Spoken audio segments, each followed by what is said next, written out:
Hello friends, आज हम lecture chapter number third and lecture 12 को स्टार्ट करने वाले हैं। ठीक है, लेक्चर कौन सा है? 12 नंबर का। ठीक है, इसका जो चैप्टर नंबर थर्ड है उसका नाम है fundamental of AC circuit. AC circuit के कुछ फंडामेंटल टर्म्स होती है, उन सबको यहाँ पे डिस्कस करेंगे। ठीक है, अब देखते हैं कि हमारे पास, पहले देखते हैं कि हमारी जो करंट होती है ना वो कितने टाइप की होती है। The flow of electricity can be done in two way. हमारी इलेक्ट्रिसिटी को हम दो तरीका से फ्लो करवा सकते हैं। एक है हमारे पास एसी ऑल्टरनेटिंग करंट, एक सेकंड है हमारे पास डीसी डायरेक्ट करंट। ठीक है, अब देखते हैं कि ऑल्टरनेटिंग करंट क्या होती है। The alternating current movement of electric charge periodically reverse its direction. मतलब ये कि जो ये हमारे पास वेव फॉर्म दे रखी है ना, इससे हम ये समझ सकते हैं कि हमारे पास जो चार्जेस होंगे ना, वो एक बार एक टाइम जब ये इनका फ्लो होगा ना, वो क्या होता है, पीरियडिकली होगा। पीरियडिकली मतलब क्या होता है, एक बार ये मतलब पॉजिटिव साइड में जाएंगे, देन ये जीरो होंगे, मैक्सिमम होंगे, देन डिक्रीज होते जाएंगे, फिर जीरो पे जाके फिर नेगेटिव साइड में जाएंगे। ठीक है, ये वाला अपने आप की पोजीशन को चेंज करते रहते हैं। मतलब इसका मैग्नीट्यूड, इसमें क्या चेंज होता है, magnitude and direction. Magnitude and direction दोनों चेंज होके हमारे पास क्या होती है, एक साइड पॉजिटिव बनती है, एक साइड नेगेटिव बनती है। ये क्या होती है, हमारे पास ऑल्टरनेटिंग करंट होती है। ठीक है, सेकंड होता है हमारे पास direct. Where is in a direct में the flow of electric charge is only one direction. मतलब इसमें कोई भी मैग्नीट्यूड और डायरेक्शन दोनों क्या होती है, कांस्टेंट होती है। इसमें मैग्नीट्यूड एंड डायरेक्शन दोनों कांस्टेंट होती है रेस्पेक्ट टू द टाइम। इसमें कोई चेंज नहीं आता। ये होती है हमारे पास डीसी होती है। ठीक है, अब हम देख रहे हैं नेक्स्ट कि साइनोसोडल। ये हमारे पास साइनोसो इन टर्म्स, ये वाली टर्म्स होती है ना, इनको क्या बोलते हैं हम, साइनोसोडल। ठीक है, साइनोसोडल अल्टरनेटिंग क्वांटिटी, ये कैसे इसको रिप्रेजेंट कर रहे हैं वेव फॉर्म से, और उसको कैसे लिखते हैं वो देखते हैं। तो alternating quantity that vary according to the sine of angle theta. मतलब ये अपन को देख रहे हैं कि ये वाली वेव फॉर्म बन रही है, ऐसी वाली। ठीक है, तो वेव फॉर्म कैसे बन रही है, किस चीज पे डिपेंड कर रही है, किसके अकॉर्डिंग बन रही है। जैसे कि यहाँ पे हमारे पास एक टाइम है ये वाला, यहाँ पे कोई एंगल थीटा है कितना, 0 डिग्री। यहाँ पे थीटा है हमारे पास 30 डिग्री, यहाँ पे थीटा है हमारे पास 45 डिग्री। यहाँ पे हमारे पास मैक्सिमम, जब मैग्नीट्यूड हमारा मैक्सिमम हो जाता है, क्या होता है, मैग्नीट्यूड मैग्नीट्यूड मैक्सिमम या पीक बोल देते हैं। उस कौन से वाले एंगल पे होता है, जब हमारी थीटा क्या है हमारे पास उस टाइम, पाई/2 होता है। थीटा हमारा कितना होगा, पाई/2। पाई/2 थीटा के बाद हमारा जो मैग्नीट्यूड क्या होता है, डिक्रीज होने लग जाता है।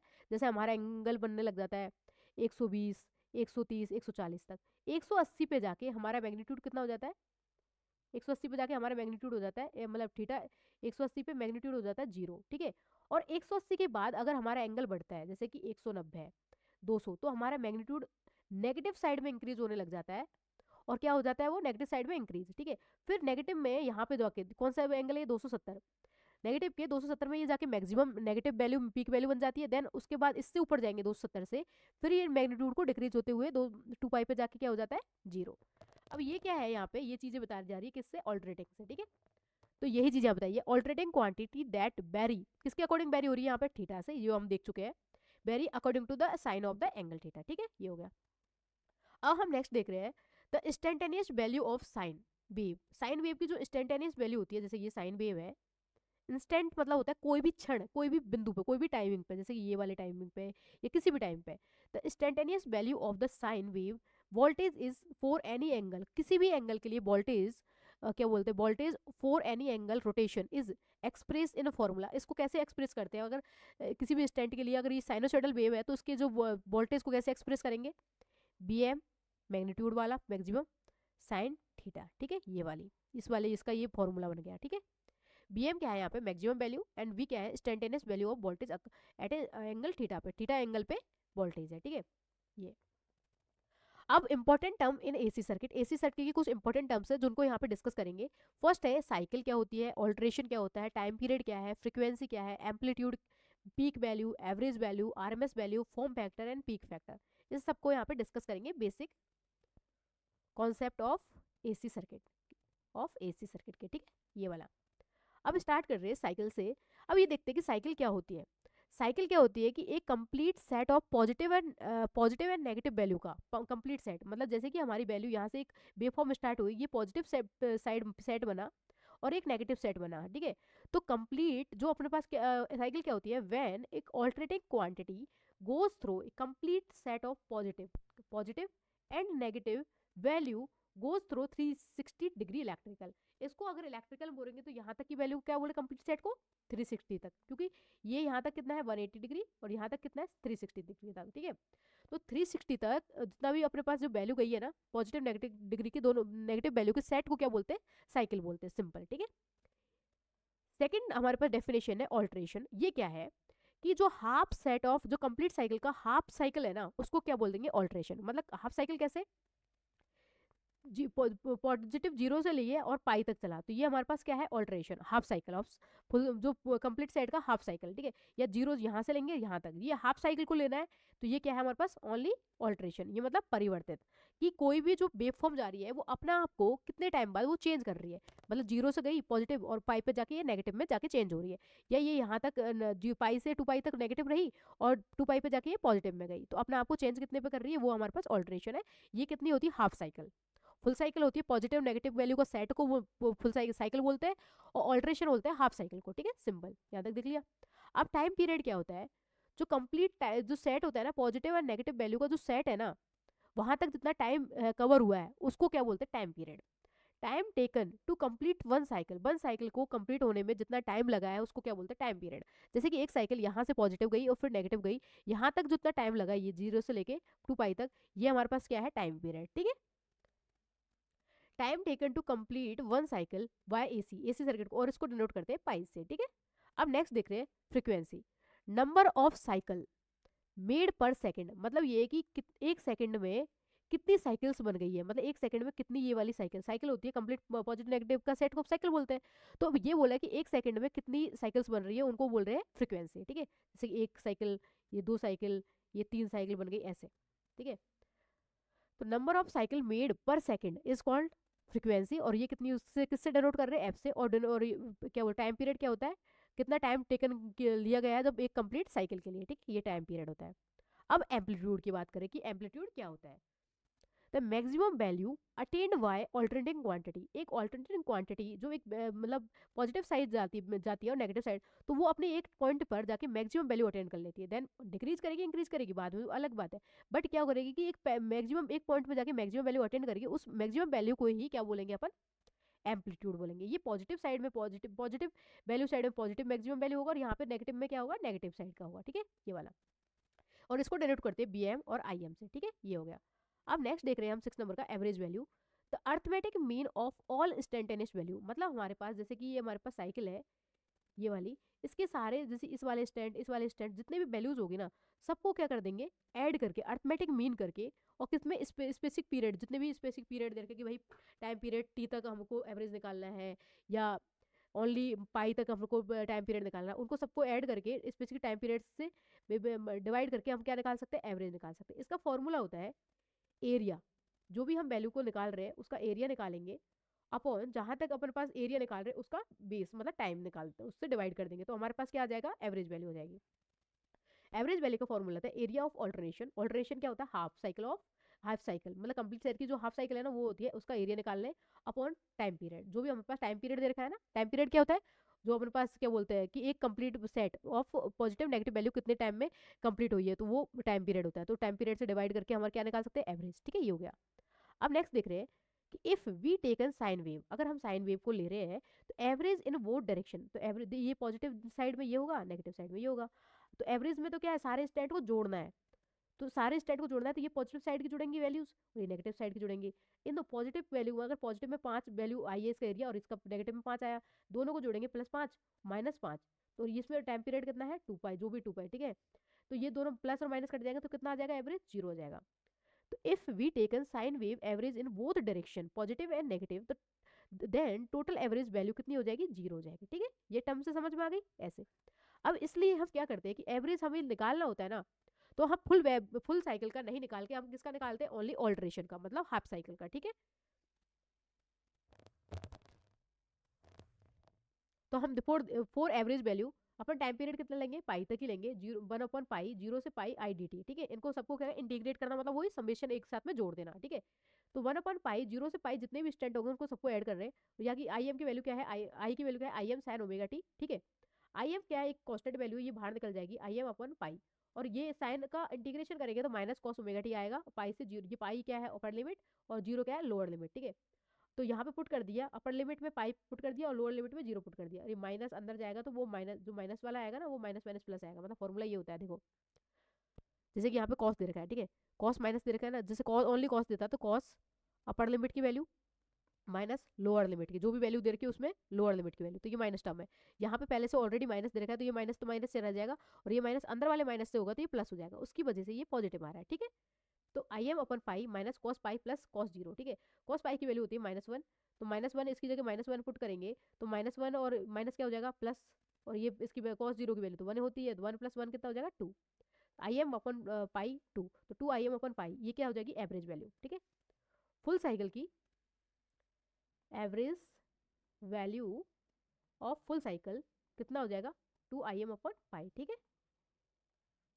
अब ये देख लिया, नेक्स्ट देख रहे हैं इफेक्टिव वैल्यू, या इसको बोलते हैं आरएमएस वैल्यू। हमारे जो क्वेश्चन में ना काफी बार डायरेक्टली फुल फॉर्म पूछ सकते हैं कि आरएमएस की फुल फॉर्म क्या होती है, ठीक है। तो आरएमएस की फुल फॉर्म होती है रूट मीन स्क्वायर, ठीक है। अब इसका मतलब क्या है, तो इफेक्टिव डीसी वैल्यू, मतलब जो हमारे पास डीसी वैल्यू निकाली है ना, डीसी वैल्यू मतलब उनका एवरेज निकाला, इफेक्टिव डीसी मतलब एवरेज निकाला, ठीक है।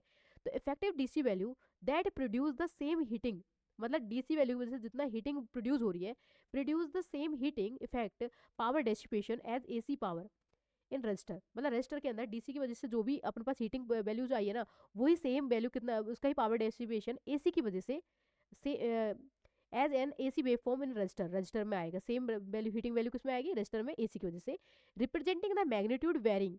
इसमें जो एसी में मैग्नीट्यूड क्या कर रहा है वेरी कर रहा है, जैसे कि यहाँ पे मैग्नीट्यूड कम है, यहाँ पे मैग्नीट्यूड ज्यादा है, फिर ये डिक्रीज हुआ ऐसे। और किसके respect representing the magnitude of varying AC voltage AC current as equivalent steady state, जब सबका इक्विवेलेंट स्टेडी स्टेट निकालने के बाद हमारे पास ये क्या निकल जाएगी इनका आरएमएस वैल्यू। जैसे कि इसको कैसे लिखेंगे, अंडर रूट में ले लेंगे 1 टाइम पीरियड, जीरो से टाइम पीरियड ये आई एम, और जो भी वैल्यू दे रखी होगी हमारे पास एसी की, उनको आई या बी को क्या कर देंगे स्क्वायर कर देंगे डी टी से, हमारे पास इसको डिफरेंशिएट जो भी इंटीग्रेशन कर रहे हैं उससे टाइम के रेस्पेक्ट में, ठीक है। अब यहाँ पे आई एम कोई आई वैल्यू दे रखी है, आई एम साइन ओमेगा टी, ये साइनोसॉइडल फुल साइकिल की है, इसका आरएमएस वैल्यू निकालना है तो कैसे निकालेंगे, I R M S 1 time period कितना है फुल साइकिल का 2 पाई, मतलब पॉजिटिव नेगेटिव सेट 1/2 पाई, 0 से 2 पाई आई एम स्क्वायर, इसको स्क्वायर कर देंगे तो I M square sine square omega T, ठीक है। साइन स्क्वायर ओमेगा टी का फॉर्मूला होता है 1 minus cos 2 omega T upon 2, ठीक है। ये हो गया 0 से 2 पाई 1 minus cos 2 omega T upon 2 D T. अब इसको क्या करना है, जो हमारे पास 2 है ना इसको बाहर ले लिया तो आई एम स्क्वायर अपॉन 4 पाई, और यहाँ पे 1 और cos 2 ओमेगा टी दो अलग अलग पार्ट को अलग अलग इंटीग्रेशन कर दिया, 0 से 2 पाई 1 डी टी कर दिया, और 0 से 2 पाई cos 2 omega t d T कर दिया, ठीक है इंटीग्रेशन में। तो आई एम स्क्वायर अपॉन 4 पाई, ये डी टी का इंटीग्रेशन क्या होता है, डी टी का इंटीग्रेशन करते हैं तो ओनली टी होता है, तो टी 0 से 2 पाई, और अपने पास इंटीग्रेशन कर रहे हैं कॉस का, तो कॉस का इंटीग्रेशन होता है साइन 2 ओमेगा टी, और इस वाली टर्म का इंटीग्रेशन करेंगे तो ओनली 2 ओमेगा, ठीक है। और ये टी नहीं होगा, ओनली 2 ओमेगा हो गया, ठीक है। और इनका कहाँ से कहाँ रेंज क्या है 0 से 2 पाई, ये 0 से 2 पाई हो गया, ठीक है। अब यहाँ पे ये वाला पार्ट है ना, ये पार्ट जीरो हो जाएगा, ये वाले पार्ट में अगर ओमेगा टी की वैल्यू पुट करेंगे, यहाँ पे ओमेगा टी की वैल्यू करेंगे 2 पाई, ओमेगा टी की वैल्यू 2 पाई कर दीजिए हो जाएगा 4 पाई साइन 4 पाई, और साइन 4 पाई की वैल्यू क्या होती है 0 होती है, ठीक है। और यहाँ पे दोबारा जीरो की साइन जीरो की वैल्यू 0 होती है, और साइन 4 पाई की वैल्यू 0 होती है, तो ये टर्म पूरी क्या हो जाएगा 0 हो जाएगा, तो ये पार्ट 0 हो जाएगा। और इसका निकालेंगे तो अपर लिमिट 2 पाई लोअर लिमिट 0, टी में पुट करेंगे तो ये हो जाएगा हमारे पास ये वाली वैल्यू, ठीक है। ये हो गया, यहाँ से पाई से 2 पाई से ये कट गया, ये बच गया 2। अगर इसको अंडर रूट से बाहर निकालेंगे तो आई एम स्क्वायर का अंडर रूट बाहर निकलेगा तो आई एम बच जाएगा, और रूट 2 का अंडर रूट से बाहर निकलेगा तो अंडर रूट में 2 हो जाएगा। तो I R M S value पूछेंगे फुल वैल्यू का, जो फुल साइकिल का अगर आर एम एस वैल्यू निकालेंगे तो आर एम एस क्या होता है आई एम वाई √2 या बी एम वाई √2, किसी में भी दे रखा है। फुल वेव का एवरेज वैल्यू पूछेंगे तो 2 आई एम बाई पाई या 2 आई बी एम बाई पाई, ठीक है। ये हो गया, ठीक है। For full cycle of sinusoidal use for AC power calculation and call for mean value, ये किसके लिए निकाल रहे हैं एसी पावर की कैलकुलेशन के लिए, ठीक है अभी तक। अब नेक्स्ट देखते हैं हम फॉर्म फैक्टर की, फॉर्म फैक्टर क्या होता है। Form factor of the AC wave form is the ratio of RMS value, जो भी अपन आरएमएस वैल्यू निकाला है ना ये वाला इस तरीका से, तो आरएमएस वैल्यू का ratio of RMS value to average value का रेशियो को क्या बोलते हैं फॉर्म फैक्टर, जो काफी इंपॉर्टेंट है, वेरी वेरी इंपॉर्टेंट फॉर्मूला है, ठीक है। आरएमएस अपॉन एवरेज का जो रेशियो है वो क्या होता है फॉर्म फैक्टर। नेक्स्ट देख रहे हैं पीक वैल्यू क्या होती है, इसको क्रिस्ट वैल्यू भी बोलते हैं। अगर क्रिस्ट फैक्टर पूछ लिया कहीं पे भी तो समझ जाना वो पीक फैक्टर क्रिस्ट फैक्टर दोनों एक ही है। ये होता है रेशियो ऑफ मैक्सिमम वैल्यू या पीक वैल्यू अपॉन आरएमएस, ठीक है, मैक्सिमम वैल्यू अपॉन आरएमएस, ठीक है। ये हो गया। अब इसके कुछ फॉर्मूलाज है, जैसे कि अपन एवरेज को अगर डायरेक्ट लिखेंगे तो ये बी एम आई एम क्या मैक्सिमम वैल्यू और एफ क्या फ्रीक्वेंसी, एवरेज वैल्यू को पूछेंगे तो area under the one revolution, one revolution मतलब हाफ, जो हाफ पार्ट में जितना रेवोल्यूशन हुआ है ना वहाँ का इसका एरिया निकाल लेंगे, और उसकी लेंथ कितने तक लेंथ में वो क्या वो एरिया निकाल रहे हैं उसके लेंथ से डिवाइड करके हम एवरेज वैल्यू निकाल सकते हैं। ठीक है, डायरेक्ट ऐसे है कि सारे जो भी इंस्टेंट में करंट आया, जैसे इस इंस्टेंट में करंट, सबको ऐड करके जितने भी करंट थे उनको उससे डिवाइड करके ये हमारे पास एवरेज वैल्यू आ गई है। आरएमएस वैल्यू की बात कर रहे हैं तो ये एरिया अंडर द कर्व, जो भी कर्व है ना उसके उसके अंडर का कर्व को स्क्वायर कर देंगे तो मतलब पॉजिटिव ही आएगा, तो जीरो तो नहीं आएगा, तो पूरे 2 पाई तक लेंगे यहाँ पे, है ना। तो एरिया अंडर द कर्व उसका स्क्वायर करके और डिवाइड कर देंगे टाइम पीरियड से, तो ये आ जाएगा हमारे पास आरएमएस वैल्यू। ठीक है, अब नेक्स्ट दे रहे हैं कि यहाँ पे एक वेव फॉर्म है और इसको हमें यहाँ की सारी टर्म्स बताइए कि क्या क्या चीज़ है। ये जीरो से पूरा कंप्लीट साइकिल जो पॉजिटिव नेगेटिव का सेट होता है वो क्या होता है, टाइम पीरियड। ठीक है, तो ये टाइम पीरियड आ गया। यहाँ पे जो मैक्सिमम मैग्नीट्यूड जहाँ पे मैक्सिमम होता है वो होते हैं मैक्सिमम वैल्यू, इसको क्रिस्ट वैल्यू या पीक वैल्यू बोलते हैं। ठीक है, फ्रीक्वेंसी क्या होती है कि नंबर ऑफ द साइकिल पर सेकंड में कितनी साइकिल हमारी चेंज हो रही है वो हमारी फ्रीक्वेंसी है।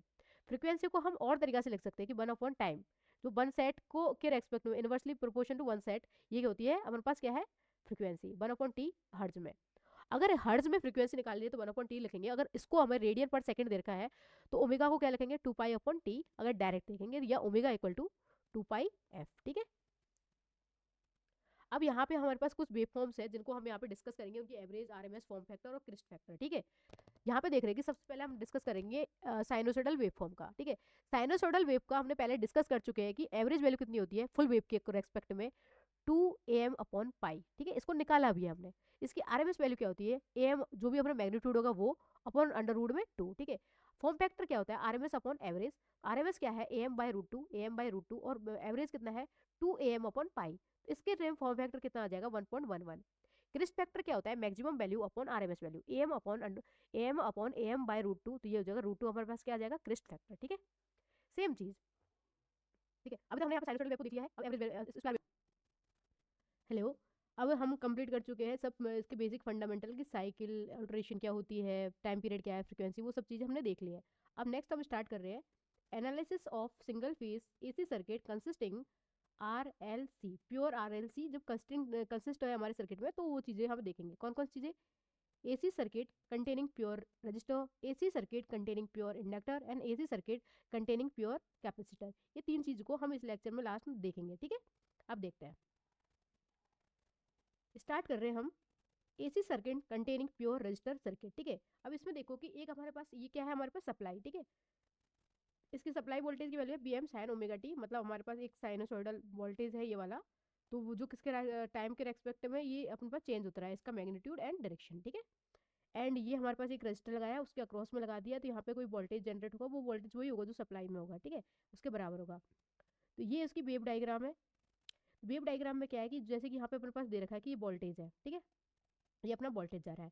सेम चीज़ यहाँ पे देखें कि करंट भी सेम फेस में है, क्योंकि जो क्या बोलते हैं रजिस्टर के अंदर वोल्टेज एंड करंट का जो फेस होता है ना वो सेम होता है, वोल्टेज भी उसमें होता है, करंट भी उसमें इन फेस में होता है, कोई आउट फेस में 90 डिग्री लैग लीड नहीं करता। ठीक है, सेम इन फेस में होता है, इसकी वजह से मतलब ये दोनों ही सेम उसी फेस में अपने पास क्या हो गया, करंट हो गया। ठीक है, ये हो गया।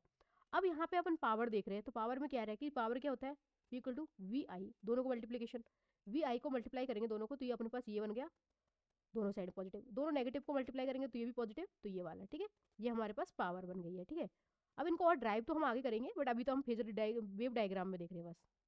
ये हमारे पास फेजर डायग्राम है, जैसे कि जो हमारे पास रजिस्टर है, रजिस्टर के अंदर जो करंट है ना आई, आई क्या होता है बी/आर, उसका फेस, और जो उसके अंदर उसका वोल्टेज है वी, उसका फेस कैसा है इन फेस है, कैसा इन फेस दोनों। अब यहाँ देखो, when the current flowing through pure resistor change no back EMF, तो मतलब इसके अंदर कोई बैक ईएमएफ नहीं होगा जब प्योर रजिस्टर ले रहे हैं अपन। इस setup therefore applied voltage has to overcome the ohmic drop, मतलब ये है कि ओमिक ड्रॉप होगा ना, ओमिक ड्रॉप किसी भी रजिस्टर के अंदर। ठीक है, जैसे कि ये रजिस्टर है, इसके अंदर ओमिक ड्रॉप होगा ना, उसके अंदर कोई बैक ईएमएफ वगैरह नहीं होगा, जो वोल्टेज ड्रॉप होगा ना, जैसे कि ये आर है तो इसमें वोल्टेज ड्रॉप क्या होगा, ये आई करंट, और ये अपने पास रजिस्टर। ठीक है, वही अपने पास ओमिक ड्रॉप हो गया। ठीक है, ये वाला, जैसे कि ये ओमिक ड्रॉप है B=IR, आई क्या हो जाएगा B/R, और बी की वैल्यू पुट कर दी तो B max sine omega T upon R हो जाएगा। ठीक है, अगर अपन पास आई मैक्स निकालेंगे तो आई मैक्स क्या हो जाती है starting term B max upon R, ऐसे लिख सकते हैं इसको। सेम चीज़ इंस्टेंटेनियस, दोनों इन फेस में है तो कोई भी एंगल वेंगल कुछ में चेंज नहीं आएगा, same I equal to I max sine omega T हो गया। अगर पावर निकाल ले तो दोनों को मल्टीप्लाई कर दे, B max sine omega T, B I max sine omega T, ठीक है। दोनों को B max I max sine square omega T, sine square omega T को 1 minus cos 2 omega T upon 2 लिख सकते हैं, तो 1 minus cos 2 omega T upon 2 लिख दिया, ठीक है। अगर बी मैक्स और आई मैक्स को इन दोनों इससे बी से दोनों को अलग अलग डिवाइड कर लिया, जैसे ये 2 से कर दिया, ये 2 से, ये अलग अलग सेपरेट कर लिया, ठीक है, ये ऐसे।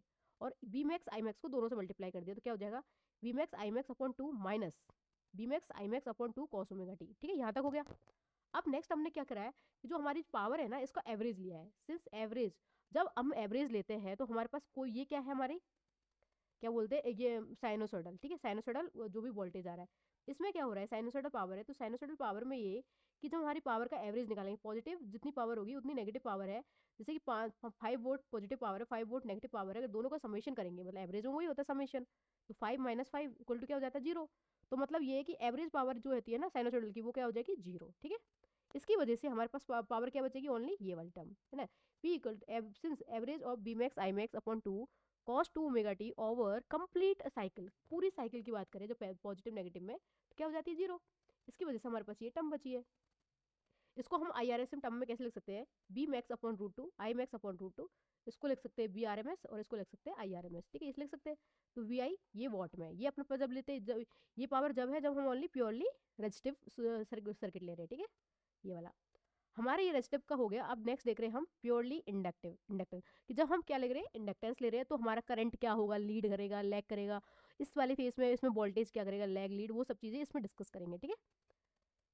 इसमें एक सप्लाई वोल्टेज लिया V equal to V M sine omega t, यहाँ पे एक इंडक्टर है एल, और इसको ओमेग ड्रॉप के फॉर्म में एक्सएल भी लिख सकते हैं, ठीक है। एक्सएल क्या होता है, ये होता है इंडक्टिव इंडक्टिव रिएक्टेंस, ठीक है। और एक्सएल क्या होता है, कैसे लिख सकते हैं, XL equal to omega L. ये inductive circuit is a coil, ये क्या है, एक कॉइल है विद और विदाउट आयरन कोर, इसके अंदर कोर हो भी सकती है नहीं भी हो सकती है, तो मतलब ये है कि प्योरली इसमें रेजिस्टेंस 0 है, नेग्लिजिबल रेजिस्टेंस, ये बोलना चाह रहा है। When alternating voltage is applied, जब ये हमारे पास ऑल्टरनेटिंग वोल्टेज ये वाला अप्लाइड कर रहे हैं प्योरली इंडक्टिव सर्किट में, नॉज एज सेल्फ इंड्यूस्ड ईएमएफ, तो इसमें क्या होगा, एक अपने इस वाले इंडक्टर में एक सेल्फ इंड्यूस्ड ईएमएफ डेवलप होगा, जो इसकी पोलरिटी मतलब प्लस और ये माइनस के अपोजिटिव पोलरिटी होगा, मतलब इधर इससे ऐसे वाली का ये होगा ईएल, ठीक है, सेल्फ इंड्यूस्ड ईएमएफ, ठीक है।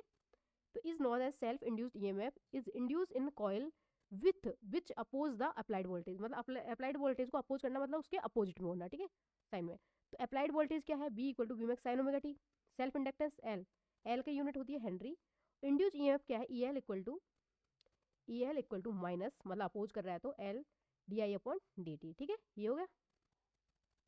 सिंस अप्लाई, ये यहाँ तक ये टर्म तुम्हें याद होनी चाहिए दोनों चीज़ें, कि इसको इंड्यूस्ड ईएमएफ है ना, उसका फॉर्मूला क्या है, ये होता है E L equal to minus L d I upon D t, ठीक है। Since applied voltage at every stand, जब हम वोल्टेज को अप्लाइड एवरी स्टैंड पे अप्लाई करेंगे, मतलब ये देखो ये हमारे पास साइनोसोडल है, इसके सारे स्टैंड पे हम जब अप्लाइड करेंगे वोल्टेज को, तो इसमें क्या है कि every stand is equal and oppose, मतलब जो इंड्यूस ईएमएफ है ना अपने पास, वो एवरी स्टैंड पे इक्वल होगा और अपोजिट होगा, मतलब इसके बी जो अप है ना उसके अब इक्वल होगा, मतलब ई एल इक्वल होगा और अपोजिट होगा, एक तो इक्वल है और अपोजिट है, ठीक है, ये बात बोलना चाह रहा है, ठीक है।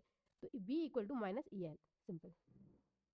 तो अब हमारे पास क्या है, V max sine omega T, V की वैल्यू पुट कर दिया माइनस, और ई एल की वैल्यू क्या है, minus L d I upon D t, ठीक है, सिंपल ये हो गया। अब हमारे पास क्या निकालना है, डी आई, मतलब इंडक्टर में कितना करंट जा रहा है, करंट को कैसे निकालेंगे, माइनस माइनस हो गया प्लस, ये प्लस हो गया, डी टी को इधर भेज देंगे, और एल जो यहाँ पे था ना उसको नीचे आ गया, V max upon L sine omega t d t, ये हो गया। दोनों साइड को इंटीग्रेट करेंगे, इस साइड को भी इस साइड को भी, इंटीग्रेटिंग बोथ साइड, तो ये हो जाएगा आई, और इसको इंटीग्रेट तो बी मैक्स अपॉन एल, ये तो कॉमन आ जाएगा, कॉन्स्टेंट टर्म है, तो sign omega t d t ये बचेगा, ठीक है। तो अब हम यहाँ पे देख रहे हैं कि ये क्या टर्म बनेगी, जैसे कि अपने हाँ, तो ये यहाँ पे हमारे पास है ये प्लस ये बी मैक्स अपॉन एल, ठीक है। अगर इसका अपन इंटीग्रेशन करेंगे तो minus cos omega T upon omega, ये ओमेगा टी करेंगे तो ओनली ओमेगा बचेगा, और ये कोई भी इनिशियल वैल्यू कितनी है, हमारे इंडक्टर में कोई इनिशियल वैल्यू दे रखी है तो उसको ऐड करेंगे, अगर नहीं है तो ये 0 है, ठीक है, सिंपल। अब यहाँ पे देखो अपन कि अब देखो ये आई हो गई यहाँ तक, अब यहाँ पे आई माइनस की वैल्यू है, ठीक है, तो इसको ये वैल्यू को माइनस को इनको बाहर निकाल लेंगे, तो बी ये माइनस बाहर लगाइए, बी मैक्स ये रहा, ओमेगा इधर ले लिया तो ओमेगा एल, ठीक है। एक्सएल क्या होता है, ओमेगा एल, तो ओमेगा एल को अपन डायरेक्ट एक्सएल भी लिख सकते हैं, बट अभी जैसा है वैसा रहने दो, minus B max cos omega T, ठीक है। अब हमारे पास कॉस ओमेगा टी होता है, कॉस ओमेगा टी, इसको साइन के फॉर्म में कैसे लिख सकते हैं अपन, साइन π/2 माइनस ओमेगा टी, ठीक है, ये लिख सकते हैं, ठीक है, ये लिखते हैं cos omega T equal to sine π/2 minus omega T, जो थीटा दे रखा है, ठीक है। अब यहाँ पे जो माइनस की वैल्यू है, ये वाली माइनस की वैल्यू, जैसे ये वाली माइनस की वैल्यू यहाँ पे आएगी, तो ये वैल्यू जब इसको साइन के फॉर्म में लिखेंगे इस वाले फॉर्मूला को, तो अपन ये देखो यहाँ पे लिखो कि sine minus B max upon omega L sine π/2 upon omega T, ठीक है। जब ये माइनस की वैल्यू अंदर जाएगी तो ये प्लस टर्म माइनस हो जाएगी, ये टर्म प्लस हो जाएगी, इसकी वजह से साइन ओमेगा टी माइनस π/2 ही यहाँ पे पुट हुआ है, ठीक है, ये चीज़। तो I equal to B max omega L sine omega T minus π/2, ठीक है, अब समझ आ गया। और आई क्या बी क्या होता है हमारे पास, B M sine omega T, ठीक है। अब इस चीज़ से हम क्या चीज़ पता लगा सकते हैं कि हमारे पास जो करंट है, किसमें करंट किसका है, एल का, इंडक्टर का, ये हमारे जो वोल्टेज से कितने डिग्री लैग कर रहा है, माइनस साइन है तो मतलब लैग करता है, और अगर प्लस साइन होता तो लीड करता। तो हमारा जो वोल्टेज से करंट कितना लैग कर रहा है, 90 डिग्री, ठीक है, समझ आ गया दोनों वाले इक्वेशन से कंपेरिजन करके। अब यहाँ पे देखते हैं inductive reactance, omega L in the expression I max क्या है हमारे पास, B max omega L is known as inductive reactance, XL equal to omega L, ये हमारे पास इंडक्टिव रिएक्टेंस है, इसको डिनोट कर रहे हैं एक्सएल से। और एल की यूनिट हो, अगर सिंपल एल दे रहा है तो उसकी यूनिट होती है हेनरी, और एक्सएल की यूनिट की बात करेंगे तो ये होती है ओम्स, ठीक है। अब यहाँ पे देख रहे हैं हम जो इंडक्टर प्योरली हमारे पास B max sine omega T and I की वैल्यू हमारे पास I max sine omega T minus π/2, ठीक है। अब इसमें अपन को कॉस्ट टर्म में लिखना है, कॉस्ट टर्म में लिखना है तो इसको कैसे लिख सकते हैं, माइनस को बाहर ले लो तो ये हो जाएगा साइन π/2 अपॉन ओमेगा टी, ठीक है, इसको लिख सकते हैं फिर minus minus cos omega T, तो माइनस कॉस ओमेगा टी, ये माइनस बाहर आ गया, कॉस ओमेगा टी ये लिख दिया, साइन ओमेगा टी अपने पास यहाँ ही है। अब इसको और सॉल्व करना है, तो इसको और सॉल्व करने के लिए हम क्या करेंगे, 2 से ऊपर नीचे मल्टीप्लाई कर दिया, ठीक है। तो यहाँ पे क्या हो जाएगा, हमारे पास एक फॉर्मूला बनेगा ये वाली का, जैसे 2 का, 2 sine A cos V equal to, इसको लिख सकते हैं अपन कॉस 2 साइन 2 ओमेगा टी, ठीक है, साइन 2 ओमेगा टी ये लिख सकते हैं, ठीक है। और 2 नीचे बची जाएगा ये वाला, तो ये वाला बच गया हमारे पास माइनस, ये माइनस है अपॉन 2 साइन ओमेगा टी ये वाला, तो ये वैल्यू से हो जाएगा हमारे पास B equal to minus B R M S I R M S sine 2 omega T ये वाला। तो इसकी वजह से अब यहाँ पे एक चीज़ देखें कि ये टर्म कौन सी है, साइनोसोडल, पावर है डबल फ्रीक्वेंसी का, जो अपने पास वोल्टेज करंट के रेस्पेक्ट में डबल तो फ्रीक्वेंसी है, बट एवरेज निकालेंगे इसका, अगर जो किसी भी पावर का एवरेज निकालेंगे और वो साइनोसोडल है और फुल साइकिल का एवरेज निकालेंगे तो क्या आएगा, इसका एवरेज पॉजिटिव जो वैल्यू होगी वही नेगेटिव वैल्यू के इक्वल है, तो इसका एवरेज क्या हो जाएगा, 0 हो जाएगा। तो ये चीज़ इक्वेशन से हम यहाँ समझ सकते हैं, power measured by watt meter is average value of P which is 0, average value कितनी होगी 0, since average sinusoidal quantity double frequency, frequency कितनी होगी, कभी भी हमें ये क्वेश्चन पूछा जाए कि पावर की फ्रीक्वेंसी कितनी होती है, पावर की frequency as compare to voltage and current कितनी होती है, डबल होती है, किस वाले केस में, हमारे पास रजिस्टर इंडक्टर एंड कैपेसिटर, ठीक है, ये चीज़। और सेकंड क्वेश्चन हमारा बनेगा कि हमारा प्योरली इंडक्टिव सर्किट है या प्योरली कैपेसिटिव सर्किट है, तो वो पावर कितनी ऑब्जर्व कर रहा है या क्या कर रहा है वो उस टाइम। तो हमारा इस टाइम पे ये चीज़ है कि over a complete cycle average power कितनी हो जाएगी, 0 हो जाएगी। इससे ये चीज़ हमें पता लगती है कि since in purely inductive circuit power observe कितनी होती है, 0। रेजिस्टिव में क्या हो जाता है कि पी कितना हो जाता है, आई स्क्वायर आर के, तो उसके अंदर पावर कितनी हो रही है, आई स्क्वायर आर रेजिस्टिव में, बट अब बात करें इंडक्टिव में, इंडक्टिव में कितनी हो रही है, 0, ठीक है, ये चीज़ याद रखना। वोल्टेज एंड करंट की फ्रीक्वेंसी होती है ओमेगा और पावर फ्रीक्वेंसी होती है 2 ओमेगा, मतलब double frequency, power frequency is double as compare to voltage and current, ठीक है, ये सिंपल ये चीज़ें। अब यहाँ पे देख रहे हैं वेव का डायग्राम क्या है कि ये हमारे पास एक वोल्टेज है और वोल्टेज से करंट कितना लैग कर रहा है, 90 डिग्री लैग कर रहा है, किसके अंदर, इंडक्टर के अंदर। जब इनको हम पर पावर में लिखेंगे तो V V P equal to क्या होता है, वी एन आई, अगर ये पॉजिटिव है ये नेगेटिव है तो वैल्यू पावर क्या आएगी, किसमें आएगी, नेगेटिव में आएगी, इसकी वजह से ये नेगेटिव हो गई है, ये दोनों पॉजिटिव है तो पॉजिटिव आ जाएगी, ये दोनों एक नेगेटिव एक पॉजिटिव है, ये नेगेटिव में, ऐसे ये बन गई है, ठीक है। अब हम next third topic pure capacitor, ठीक है। इसमें क्या होता है कि जैसे कि हमने पास एक सप्लाई साइड दी है V equal to B max sine omega t, यहाँ से करंट जा रहा है आई और ये अपने पास किसमें जा रहा है, कैपेसिटर में, ठीक है। इसमें वोल्टेज अप्लाइड करिए वो है V equal to B max sine omega t, expression for instantaneous charge के लिए क्यू को कैसे लिख सकते हैं, सी वी, ठीक है। वी की वैल्यू कितनी है, सी, बी की B max sine omega T, और आई निकालना है इस जगह पे, तो D Q upon D T का डिफ्रेंशिएशन करने के बाद हम आई निकाल सकते हैं। C V max sine omega T, इसका डिफ्रेंशिएशन करने के बाद ये सी मैक्स ये बाहर आ जाएगा, इसका डिफ्रेंशिएशन करेंगे तो ओमेगा कॉस ओमेगा टी ये आ गया, ठीक है। तो ये अपने पास बन गया कॉस ओमेगा टी।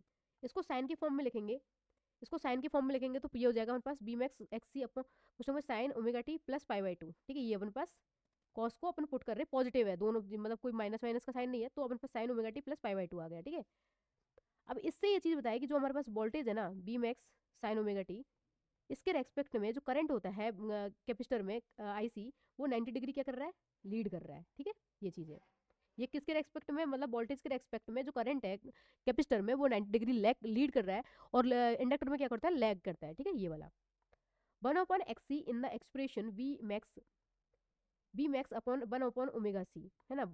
एक्सी को कैसे लिख सकते हैं, 1/ओमेगा C is known as capacitive reactance denote by XC, XC होता है हमारे पास एक्सी इक्वल टू 1/ओमेगा सी, और सी का यूनिट होती है फैराडे, ओमेगा की यूनिट होती है रेडियन पर सेकेंड, एक्सी की यूनिट होती है ओम्स, ठीक है। अगर इसको पावर मेजर करेंगे कैपेसिटर के अक्रॉस तो इसको लिख सकते हैं P equal to V I, V की वैल्यू है V max sine omega T, और आई की वैल्यू है I max sine omega T plus pi by two, ठीक है। ये हो गई सेम चीज़, इसको इसको लिख सकते हैं कॉस ओमेगा टी, ठीक है। कॉस ओमेगा टी डायरेक्ट लिख दिया, कोई माइनस माइनस नहीं है, और V max I max sine omega T upon cos omega t, अब दोनों क्या कर दिया, दो दो से मल्टीप्लाई, तो ये अपने पास एक फॉर्मूला बन जाएगा ये वाला, ये अपने पास एक फॉर्मूला बना है इसका साइन टू ओमेगा टी का, sign to omega T upon two, ठीक है। इसका बनेगा साइन टू ओमेगा टी, ठीक है। ये पुट कर दिया, और ये अपने पास जो वैल्यू बची है इसका एवरेज निकालेंगे, इस वाली वैल्यू को इसको एवरेज निकालेंगे, तो average power P equal to B max I max upon two, जो भी अपन वैल्यू है ना यहाँ पे इसका, इसकी एवरेज निकालेंगे, एवरेज ऑफ दिस, ये अपने पास टू नहीं होगा, ये होगा अपने पास इसका फॉर्मूला, ठीक है। अब हम यहाँ पे देख रहे हैं कि जो इंस्टेंटेनियस पावर क्या है, बी आई, ठीक है, दोनों को मल्टीप्लाई कर दिया। अब हम ऊपर नीचे देखिए, यहाँ V max I max sine omega T, और इसकी जगह क्या sine omega T plus pi by two को कॉस ओमेगा टी लिख सकते हैं। इसको और आगे सॉल्व करने के लिए ऊपर और नीचे दो दो से मल्टीप्लाई कर दिया, तो टू, ये वाला पूरा टू साइन ए और कॉस बी, ये वाला है ना, इसको लिख सकते हैं साइन टू ओमेगा टी, ये लिख सकते हैं साइन टू ए, ठीक है, ये लिख सकते हैं, और ये टू नीचे इधर चल जाएगा, ठीक है। तो B max I max upon two ये हो गया, और इसकी जगह लिख दिया अपने साइन टू ओमेगा टी, ठीक है। अब अपने पास एवरेज पावर करेंगे इसका, तो B max I max upon two average of sine omega t over a complete cycle में, अगर इसका एवरेज करेंगे तो इसकी वैल्यू कितनी आ जाएगी, जीरो। तो मतलब सेम चीज बोला है, since power observe in purely capacitive circuit कितनी हो जाएगी, जीरो हो जाएगी, ठीक है। और ये चीज यहाँ पे शो कर रही है कि जैसे कि अपने हमारे पास एक वोल्टेज है जो अपन सिंपल दे रखा है जीरो, मतलब स्टार्टिंग जीरो फेज पे, और जो अपने पास कैपेसिटर करंट है वो 90 डिग्री लीड कर रहा है, ठीक है। जब इसकी पावर निकालेंगे तो ये पावर निकल गई है, और ये हमारे पास इसका वेव डायग्राम दिख गया। इसका फेजर देख रहे हैं तो ये वोल्टेज है, यहाँ से करंट कितनी डिग्री लीड कर रही है, पाई बाई टू, मतलब 90 डिग्री लीड कर रही है। अब इसके कुछ क्वेश्चन है जिसको यहाँ पे देखेंगे, इसमें क्या दे रखा है कि जैसे कि ये वोल्टेज है, वोल्टेज से करंट कितनी डिग्री लैग कर रहा है, 90 degree, pi by to 90 degree lag कर रहा है, तो क्या हो रहा है, बी लैग थोड़ी कर रहा है, आई लैग कर रहा है। तो बी आई अगर देख बी लीड कर रहा है ना करंट से, आई से तो करंट वोल्टेज लीड कर रहा है, और क्या बोलता है, तो ये इसमें हो जाएगा V lead I by pi by two, इसका आंसर आ जाएगा ये। जैसे कि देखो, अगर ये बी है अपने पास, ये वाली एक्सप्रेशन, जैसे कि देखो ये देख रखी है इसमें V M sine omega T, ठीक है, और आई है यहाँ पे V M I M sine omega T minus pi by two, ठीक है। अब ये वाला अगर रेफरेंस, मतलब ये रेफरेंस लिया अपन ने बी, और इसके रेस्पेक्ट में आई क्या है, 90 डिग्री लैग है, ठीक है, पाई बाई टू। अगर ये चीज अपन इसको रेफरेंस लिया बी को, बी आई को रेफरेंस लिया, तो आई के रेस्पेक्ट में बी तो क्या कर रही है, लीड कर रही है, तो वी लीड कर रही है, बी लीड आई से, किससे कर रही है, आई से वाई कितने एंगल से, पाई बाई टू, मतलब 90 डिग्री। तो आंसर क्या हो जाएगा इसमें, वी। अगर ये इसको सेकंड फॉर्म, दूसरी फॉर्म होता है आई की फॉर्म में, तो आई लैग, अगर आई की फॉर्म होता है तो I lag B Y pi by two, ठीक है, ये होता है। बट यहाँ पे बी के फॉर्म में दे रहा है, तो बी लीड कर रहा है आई से कितने डिग्री, 90 डिग्री, ठीक है, सिंपल। और ये कौन सा इंडक्टिव सर्किट, ठीक है। अब नेक्स्ट क्वेश्चन है हमारे पास, alternating voltage is given by the expression V, expression दे रखी है V equal to 200 sine 314 T pi by three, ठीक है। पाई बाई थ्री मतलब कितनी है, 180 upon 360 degree. The maximum value and frequency of the voltage, कितनी इसकी मैक्सिमम वैल्यू कितनी होगी और फ्रीक्वेंसी कितनी होगी। मैक्सिमम वैल्यू तो ये होती है, तो कितनी यहाँ पे 200, तो कौन कौन सा हो सकता है, ये ऑप्शन हो सकता है, ये हो सकता है, ये हो सकता है, ये कैंसिल हो गया, ठीक है। अब फ्रीक्वेंसी की बात करेंगे, फ्रीक्वेंसी यहाँ से कंपेयर होती है omega T equal to 314 t, t से टी कैंसिल हो गया और अपन को हर्ट्ज में निकालना है तो इसको लिख सकते हैं 2 पाई एफ अपन 314, ठीक है। इसको लिख सकते हैं अपन 2 × 3.14 एफ इक्वल टू ये वाला, ठीक है। एफ की वैल्यू निकालनी है तो 314 इंटू 3.14 इंटू 2, 2 जीरो से 2 जीरो कट गई, ये इससे ये कट गया, ये 100 बचा, इससे ये 50 बार कट गया, तो 50 हर्ट्ज। 50 हर्ट्ज कौन से में आंसर डी है, ये निकल गया। बी अपने वोल्टेज वैल्यू, इसको कंपेरिजन करा, यहाँ से अपने ओमेगा की वैल्यू निकल गई है, ओमेगा की वैल्यू से आप फ्रीक्वेंसी निकाल सकते हैं और वी एम की वैल्यू डायरेक्ट दे रखी है, ठीक है। अब नेक्स्ट क्वेश्चन है हमारे पास, when AC voltage is applied across pure resistor, AC voltage को अप्लाइड कर रहे हैं किसके across, pure resistor, pure inductor, pure capacitor, तो सेपरेट स्टेटमेंट क्या होंगे बी और आई के रेस्पेक्ट में। जब रजिस्टर की बात कर रहे हैं तो वी एन आई क्या हो गए, बी एन आई सेम फेस में होंगे, क्या हो गए, इन फेस में। जब इंडक्टर की बात करेंगे तो वी ये है और आई क्या होगा, 90 डिग्री लैग करेगा, ठीक है। और जब बात करें कैपेसिटर की तो 90 डिग्री आई क्या होगा, 90 डिग्री लीड करेगा, ठीक है। ये हो गया V and I in phase for resistor, सही बात है। बी लीड आई से फॉर इंडक्टर, बी लीड करेगा आई से 90 डिग्री, सही बात है, ये भी सही है, क्योंकि अगर इसकी ये लैग कर आई लैग कर रहा है तो आई के रेस्पेक्ट में बी तो लीड कर रहा है ना, तो ये भी ठीक है।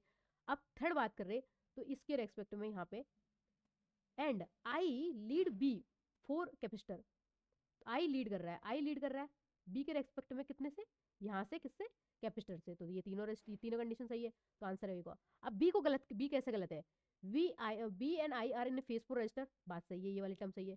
V lead I for capacitor, V lead, V कैसे लीड कर रहा है, जैसे कि ये वाला अपने पास करंट है किसमें, कैपेसिटर में, तो क्या बी लीड कर रहा है इसमें, नहीं, लीडिंग हमेशा एंटी क्लॉकवाइज में होती है, तो बी अगर क्लॉकवाइज में इधर जाएंगे तो बी क्या कर रहा है, लैग कर रहा है, ना कि बी कभी लीड कर रहा है, ठीक है। तो ये आंसर गलत हो जाएगा ऑप्शन ये वाली में। देख ये वाला V V and I are are phase for capacitor, मतलब ये है कि दोनों इन फेस में है वोल्टेज करंट, तो ये डायरेक्ट कैंसिल हो गया, सेम चीज ऐसे, ठीक है।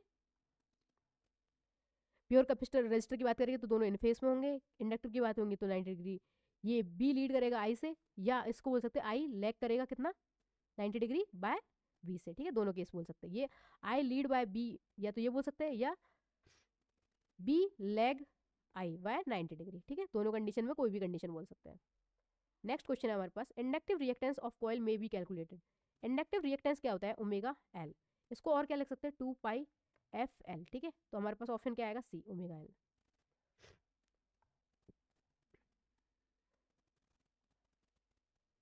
ठीक है। Inductive reactance in the coil में be calculate, let us consider in inductive coil which is inductance, ये हो गया और यहाँ पे वैल्यूज की आ गई है नाउ द, ठीक है। अब हम पढ़ेंगे इसमें 4th नंबर 70 नंबर का क्वेश्चन, क्वेश्चन देखते हैं। The current in pure capacitor lead the applied voltage, मतलब ये है कि करंट आई कितना लीड कर रहा है किससे, वोल्टेज से, ये चीज पूछी है। आंसर में देखें फुल साइकिल, फुल साइकिल में कितना वो होता है 360 इलेक्ट्रिकल, ठीक है। 3/4 में कितना होता है, 3/4 मल्टीप्लाई 360, ये हो जाता है अपने पास, इसको मल्टीप्लाई करेंगे 90 270, 3/4 270 होता है।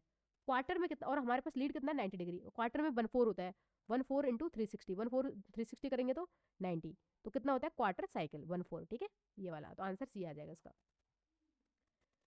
Purely capacitive circuit, a purely capacitive circuit containing only a capacitor connected to AC supply voltage given by, यहाँ दे रखा है ये 90 डिग्री लीड करता है करंट किससे, वी से, और इसका 1/4 क्वार्टर करेंगे तो अपने पास क्या आ जाएगा 90 डिग्री, ठीक है। ये अब हम देख रहे हैं यहाँ पे नेक्स्ट क्वेश्चन, तो impedance of purely capacitive circuit, purely capacitive circuit का एम्पीडेंस क्या होता है कि रेजिस्टिव पार्ट तो जीरो होता है और इंडक्टिव पार्ट क्या हो जाएगा -j-XC, ठीक है, माइनस में आएगी, और अगर ये इंडक्टिव होती है तो 0 प्लस j-XL होता है, ठीक है, प्लस में आता है ये, और अगर ये कैपेसिटिव की बात है तो माइनस आएगा, तो आंसर आ जाएगा ए, ठीक है।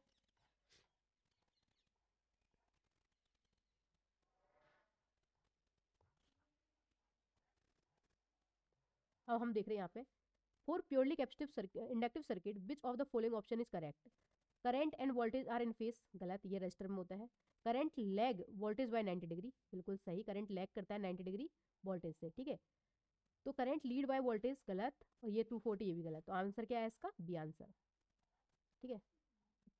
अब नेक्स्ट क्वेश्चन है, कैपेसिटिव रिएक्टेंस क्या होता है, एक्स इक्वल टू 1/ओमेगा सी, इसको लिख सकते हैं 1/2 पाई एफ सी, ठीक है। आंसर क्या आ जाएगा, डी।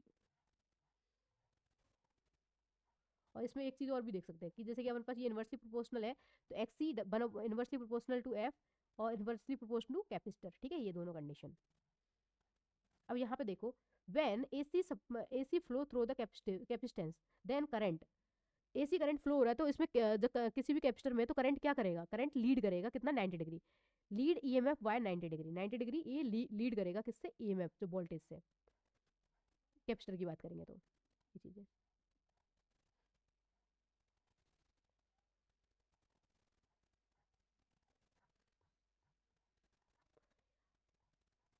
अब हम ये वाला चैप्टर को यहीं क्लोज करते हैं। अब ये इसमें हम देख लिया कि जो बेसिक, जो फंडामेंटल के बेसिक टर्म्स थी ना, कि फ्रीक्वेंसी क्या होती है, टाइम पीरियड क्या होता है, साइकिल क्या होती है, वो सब चीज़ देख लिया। उसके अलावा हमने देख लिया कि purely resistor, capacitor and inductor, उन तीनों की कंडीशंस क्या क्या होंगी, उसमें वोल्टेज क्या होगा, करंट क्या होगा, उनकी लैग करेगा, लीड करेगा, या उसके अंदर पावर होगी, जैसे कि इंडक्टर के अंदर पावर कितनी कंजप्शन हो रही है, कैपेसिटर में कर रही है, वो सारी चीज़ें हमने देख चुके हैं, ठीक है। अगर आपको ये वाली वीडियो अच्छी लगे तो प्लीज़ वीडियो को लाइक करें, सब्सक्राइब करें एंड शेयर करें। और अगर इस वाले चैप्टर की आपको हैंड रिटन नोट्स या आपको पीडीएफ चाहिए तो वीडियो के डिस्क्रिप्शन में आपको लिंक दी जाएगी, तो वहाँ जाके आप टेलीग्राम की, वहाँ जाके आप वीडियो मतलब टेलीग्राम को ज्वाइन करके आप पीडीएफ को डाउनलोड कर सकते हो। Thank you.